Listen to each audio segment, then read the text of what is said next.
All right, you are listening to the award-winning Philadelphia Hall Monitor here on WPPM 106.5 in Philadelphia, on Comcast Channel 66, and streaming live at phillycam.org. You can find us on Twitter at Hall Monitor WPPM, on our website, www.hallmonitor.org, or on Facebook at PHM WPPM. Tonight on the program, we'll be joined by Lisa Haver to discuss last week's school board meeting, and Vanessa Maria Graber, Denise Clay-Murray, and I will provide an update on the 76ers Chinatown Arena proposal. So let's get started with Lisa Haver. Lisa, how are you tonight? Good, Larry. How are you? It's good to see you. I'm fine. It's good to see you as well. And I feel like, and we'll get to this in a second, but the 76ers Arena proposal sort of bleeds into everything. And you're going to tell us a little bit about that when we get to it. But first, tell us a little bit about what's going on at the school board. And, you know, in your column last week, you highlighted what I think is a severe problem. So can you tell us a little bit about that? The report that I wrote for our APS Alliance for Philadelphia Public Schools, we write a report about every board meeting. And the headline that we put on that piece was President Streeter, tear down this wall. Because what we saw when we came to the board meeting 2 weeks ago, the week before Thanksgiving, was all these new security measures that have been implemented, apparently as a reaction, or you might say overreaction, to the protest, which was a peaceful protest, did disrupt the October board action meeting. But I mean, it was things like when you came in, there was a table and nobody made you, I will say that. You're supposed to sign in and then, you know, get a sticker and wear the sticker. But some of the other things like were really, really troubling. Like when a person, a student, a parent, anybody would go up to the front table to speak, you had security staff sitting on both sides of you, you know, which some people saw as intimidation. That should not be happening. There's a barrier that goes from one side of the auditorium to the other. You know, when we're in city council and the meeting starts at 10 o'clock, if you get there early, you know, anybody, you don't need a pass. You can walk around, you can talk to the council members, you can talk to their staff. Once they bang that gavel, you get out. It used to be that way with the school board. They will come in the back door, they sort of chat with people. There used to be committees, although they didn't last long, that were made to, let's have some more dialogue. Now it's like the board members come in a side door behind the barrier and they leave. There's no mingling or anything like that. And I thought, you know, this is not the message that I think this board or any local governmental body wants to send to people as we are getting ready to go into a second Trump administration. And there are real fears. And we heard them. We heard them in city council and we heard them at the board. People asking about sanctuary and protection for students. If you want to say to the parents and the students in the community, okay, we are here for you and we are going to make sure that our students have public schools to go to. You don't stick yourself behind a barrier and stick security guards on the sides of people. You know, it was really troubling. I included testimony of one of our APS members about this. She called them Trumpian measures. Like, so what Trump and Project 2025 has been proposing, getting rid of public schools, privatizing public schools, cracking down on peaceful protests, erecting more walls and barriers. And, you know, we got to the Board of Ed and there was another barrier. There was more security. There were just the people who were on one side of a barrier. You know, I'm talking about waist high. I'm not talking about plexiglass, but it was a barrier that nobody could get past. That is not a message that I think any local governmental body, especially in a big city like Philly, in a city with a lot of, you know, Black and brown students and families, you don't want to be sending a message to people, we see you as the enemy to be feared. That is not the message you want to be sending people. In my column for Hall Monitor, I began by comparing the behavior of the board at the November meeting with that of the heroic behavior of a school district staff person, a special ed classroom assistant paraprofessional named Rashima Haney, who Kristen Graham at the Inquirer wrote a piece about her the day that a student was seen at Castor Gardens Middle School up in the Northeast with a knife. And she saw him and she didn't run away. She ran towards the danger. She alerted the students. She got the students out of the hallway. She told teachers what was going on. You know, she said, this is what she told Kristen Graham at the Inquirer, she would rather be hurt herself than have to tell a parent that their child was hurt. And then the very next day, she came into work because she said, you know, that's my job and that's the right thing to do. Right. And then to say, well, the board's behind this barrier because people, you know, yelled at them and demanded things, that's not a good look. Now, on that note, you know, we've seen city council do a lot in regards to preparing for the Trump administration, particularly Councilmember Rue Landau. Have you heard those discussions from the school district? Are you talking about like sanctuary measures? Just general, you know, No. they're aware this is going to happen. No. You know. No, and that was part of the disappointment that, like you said, there's been some overlap in issues with city council and the board. So I'm in city council, you know, Thursday morning, and then I go to the board, which is that day, 4:00.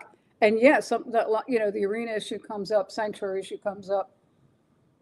What they're talking about is closing more schools. I mean, like we had some signs up in the board meeting that said, you know, who needs the GOP when you got the BOE? They're closing schools and they're enacting more, you know, stricter security measures. They should be making sure that we have really strengthened our public schools because they're not just schools, they are safe havens for students and they are anchors for the community. So it is, yeah, a little troubling to hear that they're being short-sighted about that because we're, what, 6 weeks out from Inauguration Day? And, you know, I have to applaud City Council for being on top of this, or at least doing what they can do, you know? They really, you can't be seen as a leader if you're going to be on one side of this barrier and not ever come out and talk to people. Okay, there was one peaceful protest. Nobody was violent. Nobody threatened violence. Nobody really hurt anybody in any way. Yeah, it was disruptive. I mean, you know, we have a whole history of civil rights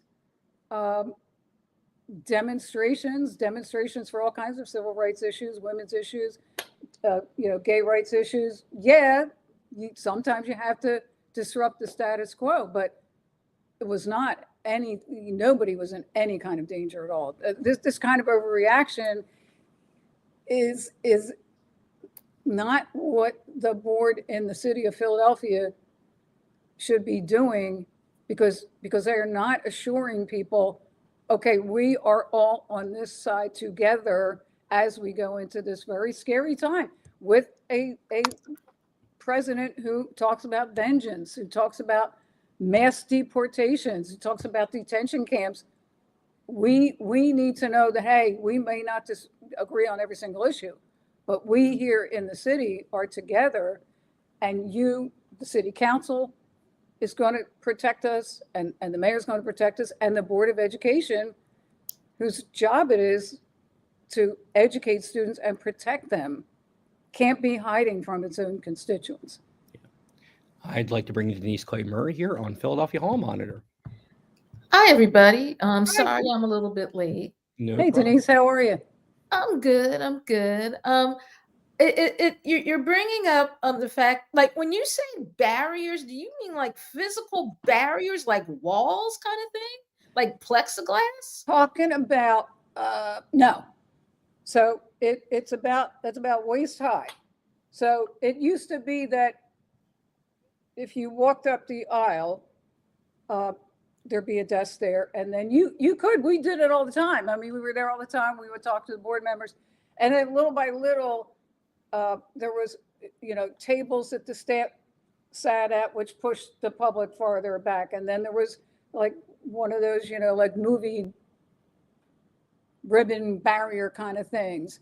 But you could still go behind that and talk to the staff. Or now it is from one end of the auditorium to the other. There is no place where somebody could walk. As I said, in city council, where you can walk into the main area until the gavel bangs and the meeting's getting ready to start, and then you got to leave. But people do it all the time. There is no interaction, at least at the November meeting when all this stuff happened. There's no conversation or physical interaction between the public and the board. But it wasn't just the physical barriers. It's a matter of trust. And what happened, as we were saying, there's some overlap here in the issues. And one of the really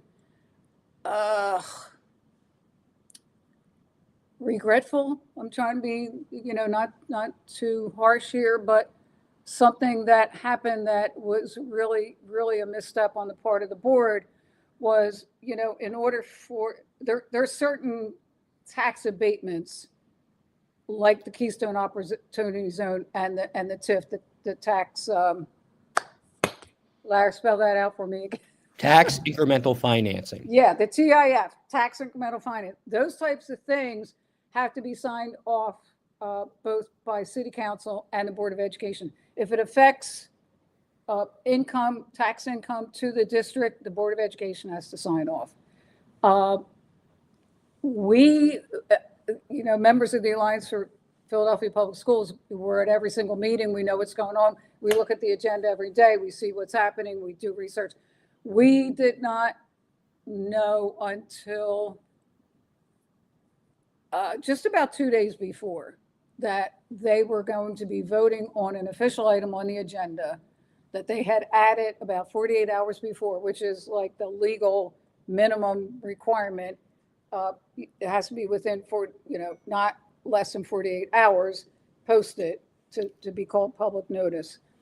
An item that would allow this TIF, I'll just call it a tax break, to be lifted off of the 1000 block of Market Street, which is part of the Fashion District, and will be part of the arena should it be built. So, and the problem with that, though, is people, if you don't give people enough time, they don't have enough time to research what a TIF is. well, So again, in go keeping, into that meeting. yeah, that's exactly right. And one of the things when I testified, it pointed out, first of all, the window that the board opens for people to sign up to speak is Monday. Mm-hmm. And there is now a waiting list, but not everybody makes it onto the speaker list. And so if the window opens and you go, okay, I got to hurry up and get there because this thing closes sometimes. And let's say you even got to sign up, you're not going to go back and look at the agenda on Wednesday to go, oh, look what they added. Mm-hmm. So a lot of people came into that meeting not even knowing what was going on, that there was an item on the agenda that said the board was going to be voting on the TIF, which is basically, general terms, would allow for a tax break for the developers of the 76ers arena. The item on the agenda, if you did know about it and looked it up, was very sketchy. The day before the board meeting and again, like I said, we look at that agenda every day because we know things are added to it. We saw that a presentation was added to be given by Sam Rhodes of PIDC, Philadelphia Industrial Development Corporation. And if you're not, like you guys and me and other apps members, and you're following what's going on. So I go one day and I see Sam Rhodes sitting there with Mayor Parker's people putting forth the case for the arena. And then a week later, I see Sam Rhodes, PIDC, on the agenda at the board meeting. Mhm. Like, you're not really telling people what's going on. And even if somebody had said, I demand to be put on the speaker list, how would you even know how to refute a presentation that you didn't know about and had no access to and couldn't even read it? Yeah, So right. that Now- there's the physical barrier, and there's like the political barrier, and there's a distrust barrier that people feel like you played me, and now that you passed this thing. Now, why do you have to sign up so early? Why do you have to sign up on Monday to speak at a Thursday night meeting? That doesn't make sense. Not even city council makes you do that. You can walk in off the street, sign up, and you can say whatever you want to say. I know. Why? We just put it under the heading of speaker suppression. I mean, I know council does have limits sometimes, and the other night when there were 100 people, all right, you get 1 minute. That's Which that's no the one way it's gonna observed, be. by the way. It's always like that. But most people did adhere to the 1 minute. But, most people were like, no problem. But I don't know. It's just part of the speaker suppression. So anybody should be allowed to speak. And if you want to be on the board and you want to represent people, then you're just going to have to sit there and listen to people once a month, maybe twice a month if it's a special occasion. Yeah. What are you there to do if it's not to listen to the students and the parents and the community members and the educators? What are you doing? So I always end up back in this place where it's so crystal clear to me that taxation, or let's say tax breaks for billionaires without representation, is tyranny, because the people really had nothing to say about that. We don't choose the board members. We can't even be in the room when board members are chosen. So you can't really, you can be outraged, but you don't have to be that surprised when these kinds of things go down, because they go down all the time, because the voters have no say in who any of those 9 people are. We have nothing to say about it. And What was the vote on the TIF the measure? the vote was 7-2. And it was somewhat heartening to see 2 of the board members, one Chow Wing Lam and Wanda Novalis, who was she was selected by Mayor Parker. Miss Lam had been on the board, chosen by Mayor Kenny, and Miss Lam, I thought, made a really good case. She said it's not even that she was arguing against lifting that TIF. She was saying we don't have enough information, because really Mr. Rhodes' presentation was not good. It wasn't thorough. And when he was asked questions, he really didn't answer them very well. So what Ms. Lamb was saying is, we don't have the information. We don't have a picture of how this is going to affect district finances. Let's delay the vote. There's another board meeting tomorrow. That's usually they're 4 weeks apart. This is 2 weeks apart. She said, we can wait 2 weeks. We can get more information. And Ms. Novalis basically echoed that, said, we're doing this too fast and there's no reason to. And that's the general sentiment for the entire arena proposal. Yeah. We're going to get into in the second part of the show. Yeah. It's reasonable to say, I don't know enough about this right now. Can we give it another 2 weeks? That to me sounds reasonable. there were students there who came, and again, I've seen these students in city council, and I've seen them at board meetings over the past couple months. They were very distraught. I mean, I went back and talked to them, and people were comforting them. I'm talking about students who live in Chinatown, some of whom were also members of Asian Americans United, very distraught. I mean, this is an existential issue for them. This isn't like, well, I'm against tax breaks for developers. What they saw was a big giant domino just fell that was now going to one step closer to an arena being built at their doorstep.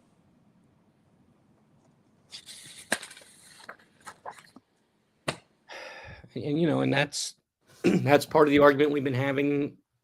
We've been hearing about this for, well, almost 3 years now, really, since this first came up on in the public awareness.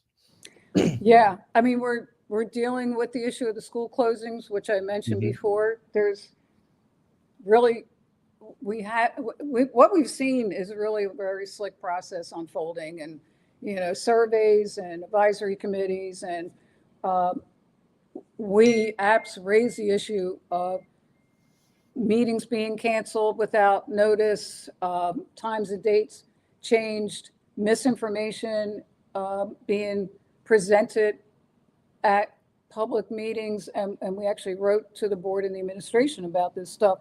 But again, you have to have people trust in you. If you have to say to them, look, here's how it is. This is how much money we have. Here's how many students there are. This is how it's going to have to be. Okay. But don't say things like repurposing and co-location, and don't try to soft pedal it. People, first of all, are not stupid. Second, there's a lot of people who were around in 2013 who remembered what we were told then that was not true. How many schools we lost. I will never forget seeing students crying, begging, please don't close my school. I mean,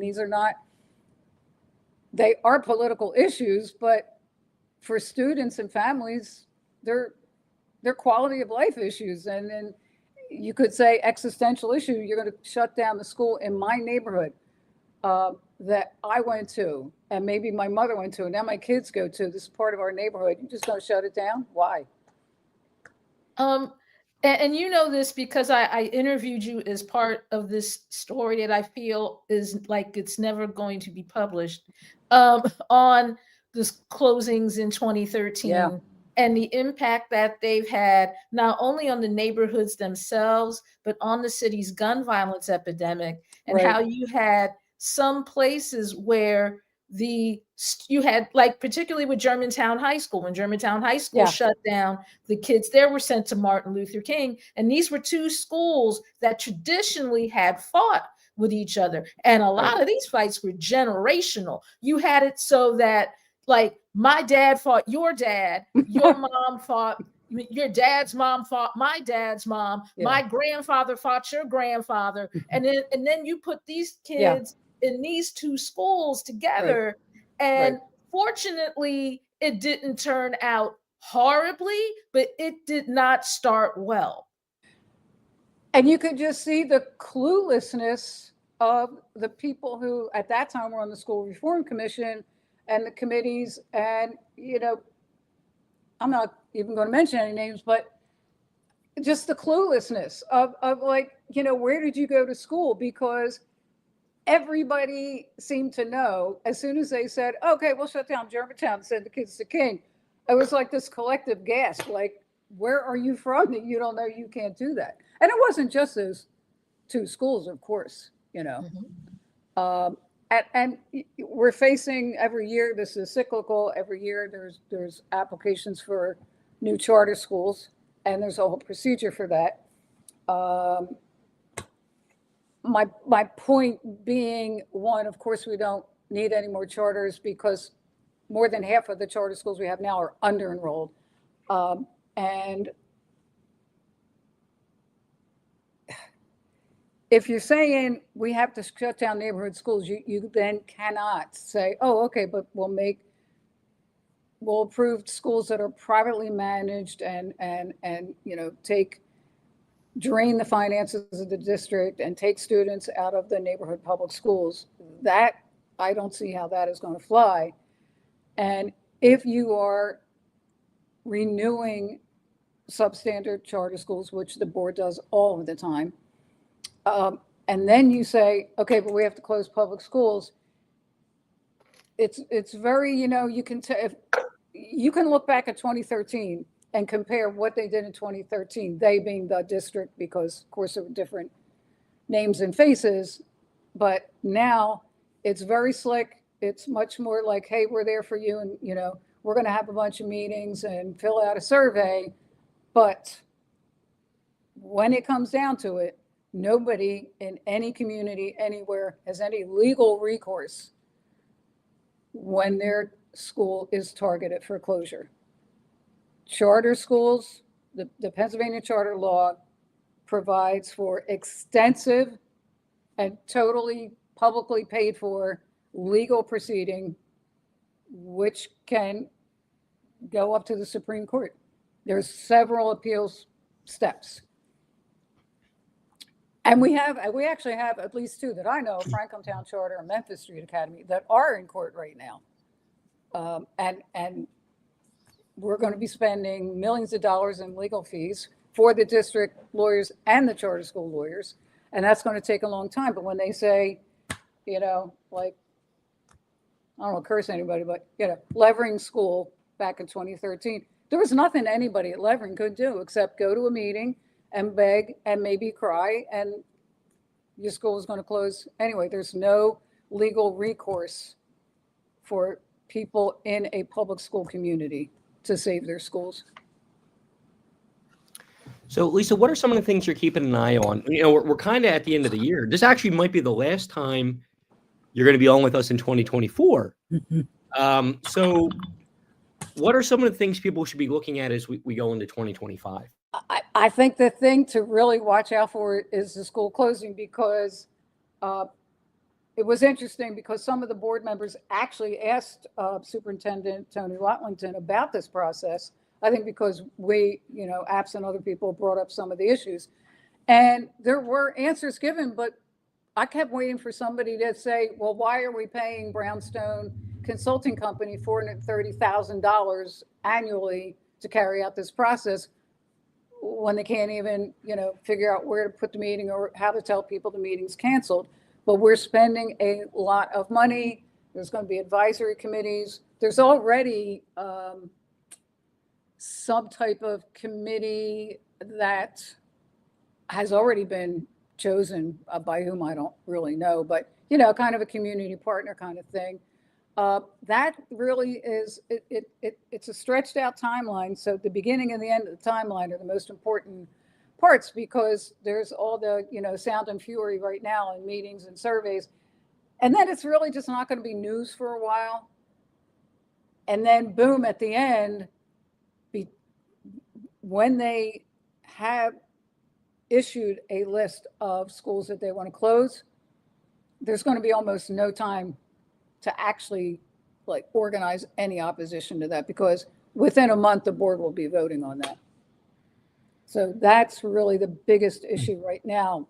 Above everything is, can you trust the board and the district to be open and honest and tell you what is going on when it comes to whether or not your neighborhood school is going to be closed or not? Yeah. All right. Now, Lisa, where can people learn more about APS? Alliance for Philadelphia Public Schools. Well, you can come down to the board meeting tomorrow. We'll be there. We're there at all those meetings. We're on Twitter. We're just about on Blue Sky. I know you guys are on Blue Sky. I am on Blue Sky. We're getting apps to move over to Blue Sky, but we're everywhere. We're on Instagram, all those social media. But go to our website, Apps Philly, and we're interactive. We're really trying to organize people to stop any more school closings. It just, We can't do it. And the irony is, meanwhile, you have Jalen Hurts like getting himself beat up every Sunday, trying to get touchdowns to give district kids the air conditioners in their schools that they need. Mm-hmm. And the fact that we have to rely on our starting quarterback to get our schools air conditioning. Yeah. A very kind man, but it's not his Right. responsibility. You couldn't make this up if you Someday we'll tried. have a whole segment where we'll talk about the fact that schools are not charities and, shouldn't rely on foundations and all that stuff. And, it's great, score a touchdown, give kids money, but kids should never have to wait for somebody to do something so that they can breathe clean air. But, Right. That's a whole nother, our schools publicly funded as public good, common good, or are they charities? Yeah. All right. Well, Lisa, Jalen Hurts doesn't have to score any touchdowns for the kids in Council Rock. I'll end it by saying that. that's right. That's right. Well, Lisa, thank you so much for joining us. Thank you, Larry. And Thank you, Denise. if we don't see you before the end of the year, have a happy new year, and we'll see you very early in 2025 then. Great. Happy holidays to both of you. You too. Same Thank you to so you. much. Denise, we've Yes. had a week so far, haven't we? And it's only Wednesday. And it's only Wednesday. It feels a lot later than that. And to help us describe the week we've had, here is Vanessa Maria Graber. Hi, Vanessa. How are you? Oh, we can't hear you. Hello, good evening. I'm doing well. I am taking things one day at a time. I'm taking things 1 hour at a time anymore. That's kind of where I am. But we've had an eventful week. So why don't we start with Monday? We all had a pretty long day on Monday. Denise and I and Vanessa were at City Council for the public comment section of the Committee of the Whole, commenting on the Sixers legislation. What were your takeaways from that? Well, more than 100 people signed up to testify on Monday, and there was a line all the way out the door in front of City Council of people trying to get in. There were several dozen people waitlisted, and even more people who didn't come because they received emails saying that they were not able to testify because the high number of people that had signed up. So it was a packed house going into the hearings. With that, of course, there were a lot of people expressing opposition for the arena proposal. The building trades members were there, of course, who are staunch supporters of the proposal. So there was a lot of back and forth throughout the 4 hours that we were there. And it was really tense at moments. People at times were hostile. They were angry, emotional. These teenage girls who were ostensibly from the Chinatown community were seen crying after giving an emotional testimony. 2 people broke out in song. Another person broke out in poetry. So really, it was the full gamut of emotions and testimony that we saw on Monday. And at times, it was hard to listen to because I feel that people on both sides were feeling very desperate, feeling very unheard at times. And several of the people, I think we've noticed that they have testified several times. And so one of the other things is that, not all the council members were there. At times, some of them were scrolling on their phones endlessly. A staffer of an unnamed city council member was watching Monday Night Football the entire time. Wow, So I missed that. yeah, it was a lot. I think that it's very clear that many people are fiercely opposed to this proposal for many different reasons, and that this opposition is very well organized. And so it's going to be interesting to watch what council does next. I think some of the building trades people were often smug at times, feeling as though they have this in the bag. So we'll have to wait and see. There were a lot of people saying a lot of things in their 1 minute of testimony, and we were there to hear all of it. Yeah. Probably the thing that I noticed, and it was a couple of things, especially over the last, not even so much the public comment session, because you're right, there was a level of disrespect that folks on council had to a lot of the public commenters. One, because you had several council members who couldn't even bother to be there. Brian O'Neill, the district council representative for the 10th district, has not made a single meeting about this stadium proposal. He has not been at any of them. He has not heard, unless he's watching it at home, he has not heard a single word of testimony for or against on this stadium. And I'm like, how are you going to vote on any part of this when you have not heard anything? And you also had some eye rolling, which, I've learned over the years, because I've been covering politics long enough to where it's become necessary. I have learned how to roll my eyes in a way that I am not obvious about it. It is obviously not a skill that many on city council have picked up, because you saw the rolling eyes. And I'm like, wait a minute. The bottom line is, whether or not you agree with the person speaking, the bottom line is these are still your constituents, and you're supposed to listen to them. And the thing is, whether it's a $1.3 billion stadium proposal, or somebody, wanting to, open up a fruit cart in the neighborhood, that person is coming to you with very legitimate concerns. And another thing that I've noticed, and it's something that I've noticed more than once, this entire thing, and I'll talk a little bit more about something that you all might not have seen, but I did. You are seeing, first of all, you cannot have a divide between communities if there isn't already mistrust. And I think that if nothing else comes out of this whole 76 place stadium proposal, there are a lot of marginalized communities here in the city that really need to look at their relationships with each other. Because if you don't have the trust within each other necessary to keep developers from doing this to you all the time, it is going to happen again and again and again. And I know that right now it's probably too late to have those discussions, but they need to be had, because for every Black people for Chinatown, there are a whole lot of other Black people, and I'll talk to you a little bit about where some of them were later, who have a much different view of this. And these are the ones that the mayor of Philadelphia is listening to.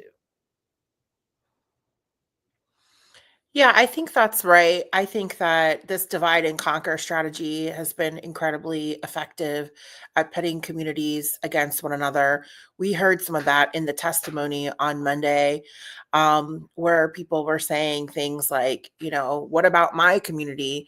What about jobs and economic growth where I live?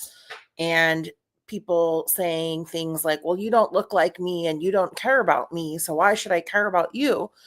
And I think Denise is right that if we don't figure out a way to come together and be in solidarity with one another across many different issues that affect working class people, then this strategy is going to be used again and again to divide and conquer. And I think it was pretty evident that there were some tense moments on Monday night where communities were definitely pitted against each other very effectively. And you hate to see that, right? Because at the end of the day, this is a proposal that's being pitched by billionaires, right? It is being brought forth by some very, very wealthy people who are looking to profit from this deal. And we have to ask, as journalists, oftentimes we're following the money. who is actually gaining from this? Is it going to be any of these communities, or is it going to be the oligarchs who have been benefiting from a lot of these proposals in this country? And so I think that these conversations need to happen sooner than later. Certainly, it might be too late for this arena proposal, but, with the incoming Trump administration and a history of attacks against sanctuary cities and more policy proposals that are going to impact working class people and Black and brown people disproportionately, I do think that, as journalists, we can play a role in changing the narrative so that people can understand how these policies can affect them, across racial divides and neighborhoods. Well, and that's the divide and conquer playbook. Before this process began in earnest, people were telling us what they're going to do is try to promise one group all kinds of things. So that way, when you criticize the project, you're criticizing the group. And it's just, who's that group going to be? And this is something that's happened in different cities across the country when these big projects start to come through. And they're a bad deal for the people who live in that area, but you can't criticize it because.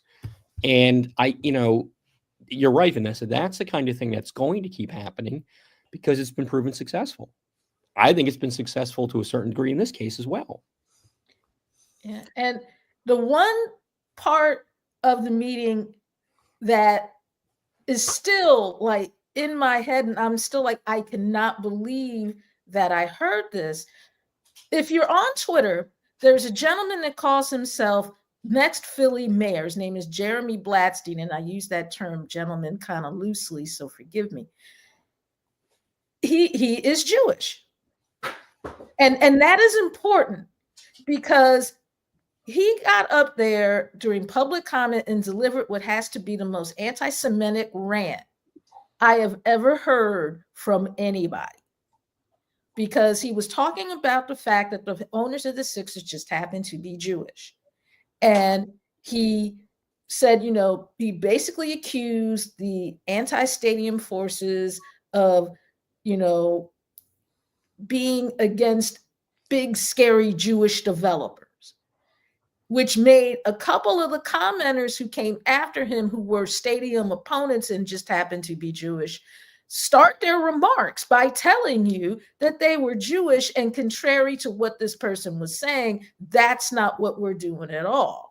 But I was like, okay, you got in front of a live microphone at Philadelphia City Council, which is being piped out to everyone who watches Channel 64, and it ended up on someone's newscast, because you can't just not have something like that end up on at least one of the network's newscasts.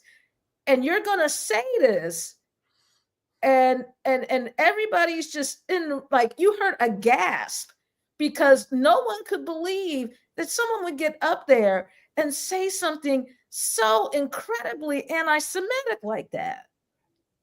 There was an audible gasp and a lot of oh no's. Yeah, he even published his entire speech on his Twitter feed, which I saw. Why am I not surprised? Which I thought, I didn't connect that it was the same guy. I was like, oh, this is the next mayor person who testified. But Denise, we also heard a lot of people going back and forth about being union members. And so that was also interesting, because a lot of the building trades unions members that testified talked about being a union member, being proud to be a union member. But then there are people from many other unions across the city who were opponents of the arena. Remind people, there were people from the nurses union, the teachers union, and many other. There were several people that testified that mentioned that. And even one person that said, this is surprising coming from unions, because look at our history of fighting, and when has bowing down to billionaires ever served us? And that was met with a lot of cheers and clapping from the anti-stadium crowd. So again, this narrative of pitting each other against one another doesn't really fit Mayor Parker's One Philadelphia plan. And so I'm wondering how she is going to get people to unite and be one Philadelphia if this very controversial proposal is passed that has overwhelming opposition. Well, the joke that we sometimes hear from people is, no, when Mayor Parker speaks and she's like, put your ones up. At some point, those ones are not going to be index fingers. And that day is getting closer than a lot of people think. Although, right after the Sixers hearing that council held on Tuesday, at 6:00 that night, Mayor Parker had one of her town halls about the project. How'd that go, Denise? At the Church of Christ Compassion in Cobbs Creek, and I watched a little bit of it, and I had watched the other town hall she did at the Mount Airy Church of God in Christ, and basically, if you took her presentation from the presentation that Mayor Parker did at the convention center, and you took it all over the city, except you had it in a church, and you had several of her really very defensive members of her cabinet helping her deliver it.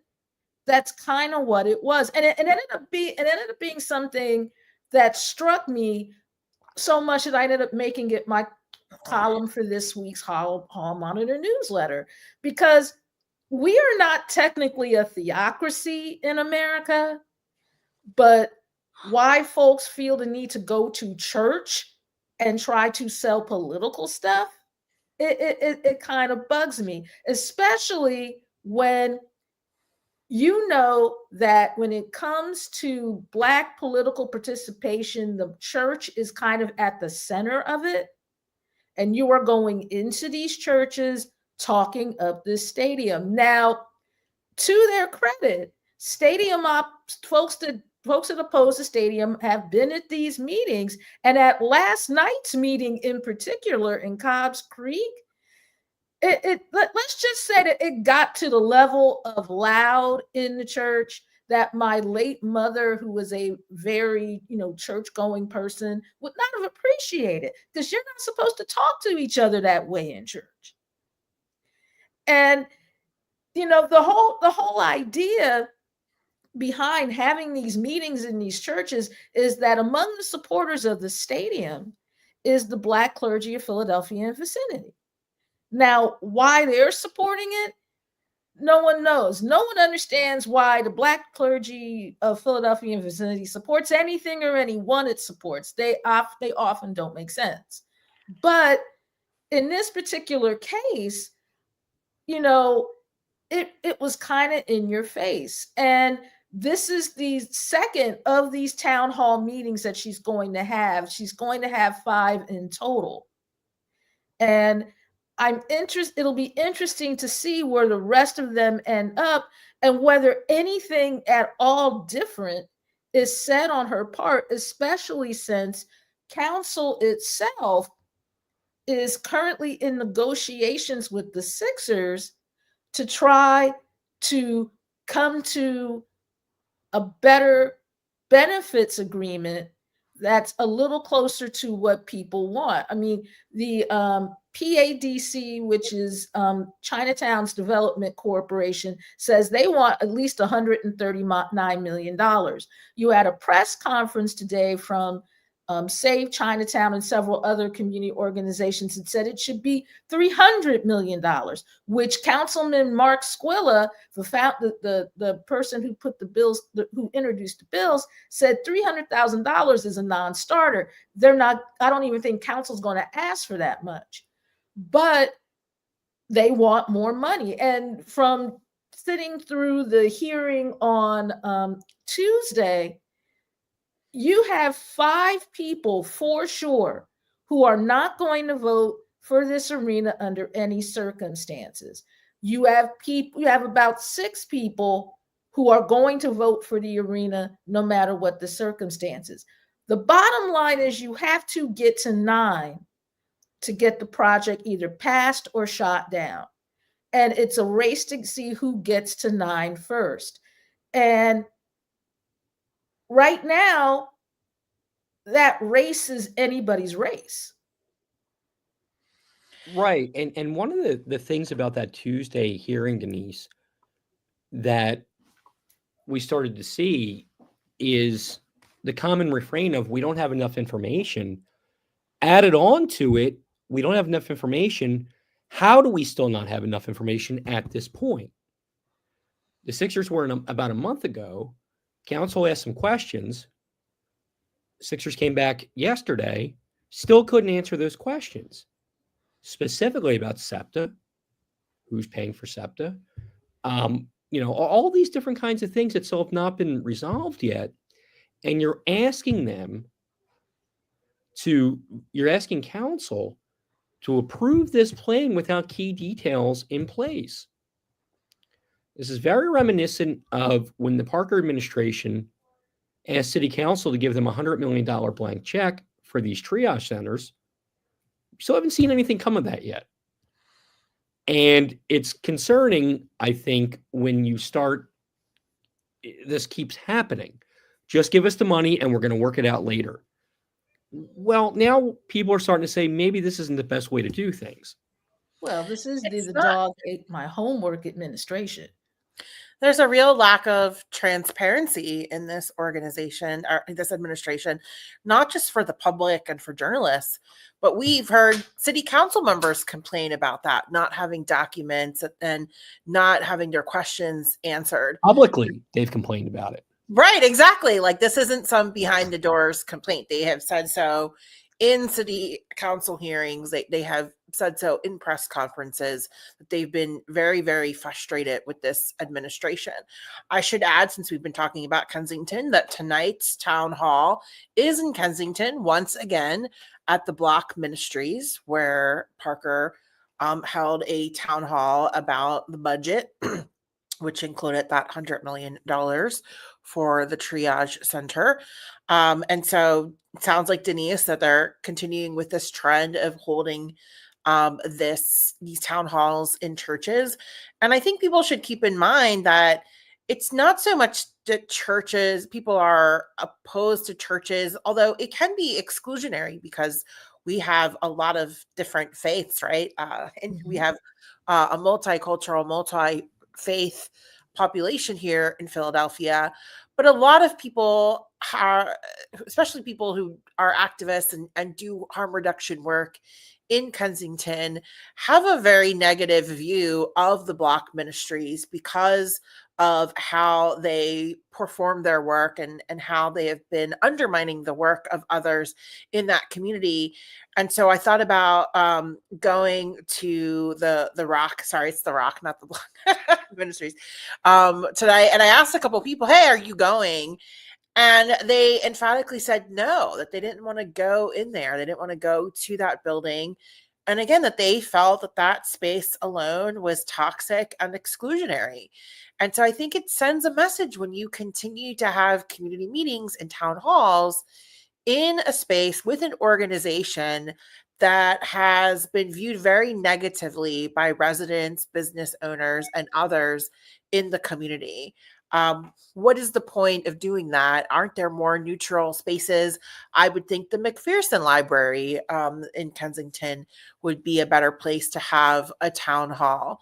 And in terms of the lack of transparency, yes, the Sixers have also been really guilty of that, right? It's not just the mayor's administration.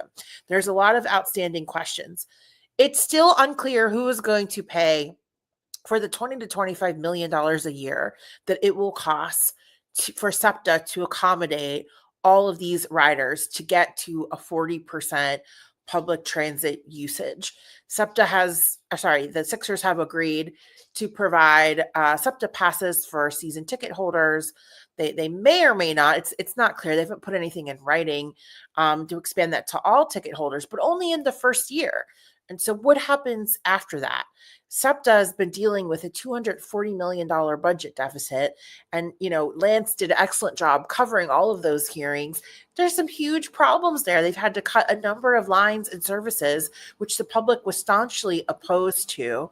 And they've also had to implement fare hikes to accommodate that. They haven't addressed the gridlock issue and Jefferson Hospital emergency room access. That is a big concern. We saw a number of doctors and nurses testify to that. Nobody, not the Sixers, not the mayor's administration, not council, nobody has addressed that issue. And I think one of the other refrains that we heard many times is that many members of the public view this as a huge tax break, and that they're getting away with not paying anywhere from $10 to $15 million a year in property taxes or income that the city could use for a number of critical services. And then one thing that I found interesting too about all the testimony provided by the building trades is that there didn't seem to be a mechanism or some type of accountability to ensure that workers of color in the union would be prioritized and ensure that they get employed. There were talks about mentoring programs and recruitment and training, and that's all fine and well, but there doesn't seem to be a way to guarantee that the people recruited and trained who are Black, Latinx, or Asian are the ones first in line to get those jobs. And so I think there's really big questions about who are going to be the people getting the contracts and getting the construction jobs. And then there's also a real concern that these are temporary jobs that will only last 2 or 3 years, and it doesn't really solve the problem of employing people gainfully for a much longer term of time. So what's going to happen with this? When is the next vote happening? Well, my sources say that the committee of the whole meeting that was supposed to go on tomorrow at 8:30 is not happening. It's been canceled. So it's looking like the next time that this could be taken up is on the 11th of December, because in order for them to have it ready for a first reading, they have to have it read by the 12th. But if there, one thing, it's looking more and more like there's going to be a meeting on the 19th for council. Now, council was supposed to end on December 12th. That was supposed to be its winter break. But now it's looking like the winter break is going to be on the 19th. And if you were hoping to start your Christmas vacation a little bit earlier, that's not going to happen. It did change my plans a little bit. I'm not going to lie. Sorry. Oh, well, what are you going to do? And then there's 2 more votes, right? Doesn't it require 2 council Yes, votes? Yes, it gets voted out of the committee of the whole, and then they have a first reading, and then the second reading, if they get that far, the second reading would have to be on the 19th, and that's when it would pass if it was going to pass. Yeah. So all I have to say to our activist friends is, if you do not want this stadium to pass, and let's face it, the time to have really killed this was in the 2023 mayoral primary. It's time for you to get your 9 votes in a row before the other guy does. That's it. That's right. That's right. Yeah, I guess we'll continue to follow this and see what happens. I think just lastly, another question that came up repeatedly is, why the rush?